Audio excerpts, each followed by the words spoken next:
ഒരു ഇടവകയെ സംബന്ധിച്ചിടത്തോളം 142 കുട്ടികൾ ഈശോയെ ആദ്യമായി സ്വീകരിക്കുവാനായിട്ട്, അതും വളരെ ആഘോഷമായിട്ട് സ്വീകരിക്കുക എന്നുള്ളത് ഏറ്റവും ആനന്ദത്തിൻ്റെയും സന്തോഷത്തിൻ്റെയും ആഹ്ലാദത്തിൻ്റെതുമായ നിമിഷം.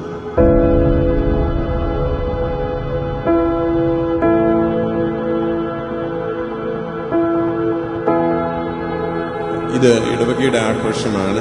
നമ്മെല്ലാവരും ഒത്തുചേർന്ന് ഈ മക്കളെയും ദൈവത്തിന് മുമ്പിൽ സമർപ്പിക്കുകയും അവരുടെ മാതാപിതാക്കൾക്ക് വേണ്ടിയുമൊക്കെ നമ്മൾ പ്രാർത്ഥിക്കുകയുമാണ്.